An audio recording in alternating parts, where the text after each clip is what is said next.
அதே மாதிரி இந்த பக்கம் நல்லா லூஸா வச்சா கம்பி இங்க போயிடும். அவ்வளவுதான். அப்படியே பின்னாடி எடு பாப்போம்.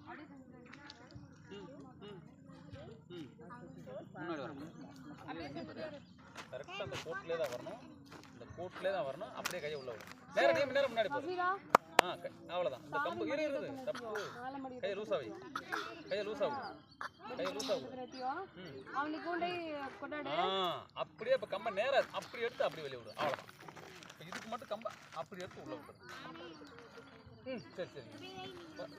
அப்புறம் வெரி குட். இரு இங்க பாரு. அப்படி வரணும். இந்த கை இங்க பாரு.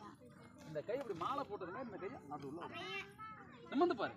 கண்ணு நேரா முன்னாடி பாரு. கை இங்க வரக்கூடாது இல்லையே.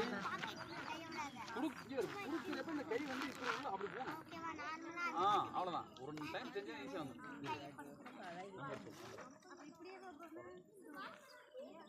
இந்த டூ இங்க வரப்ப டூ இப்படி வந்துடுதா. இதுக்கு மட்டும் என்ன தெரியுமா, ஃபர்ஸ்ட் பழகுறப்ப இப்படி கம்பது அப்படி எடுத்து கை உள்ள கீழே இருக்கு அப்படி வந்து வெளியே வரணும். அப்படிதான் ட்ரை பண்ண. காலை சரியாடா. கண்டலாம் ரைட்டா செஞ்சாச்சு. லெஃப்ட்ல ஆமா இல்லை அப்படித்தான் வரும். ஆனால் ஆக்சுவலி என்னன்னா இந்த இடத்துல அது ஃபுல்லாக தூக்க விட்டா மட்டும்தான் கம்பு அது வரைக்கும் போகும். இல்லைன்னா இப்போ அந்த கை மேலே வச்சு பிடிச்சோம்னா வரும். ஆனால் அந்த கை மேலே வச்சு செய்யக்கூடாது. அது தப்பா. அப்படி ஈஸியாக வரும். ஆனால் பாடம் அப்படி செய்யக்கூடாது. கை மாத்தாம செய்யணும். ஆமாம் அதுதான் சங்கதி. சரியா? கை மாத்தாம செய்யறது அது விஷயம்.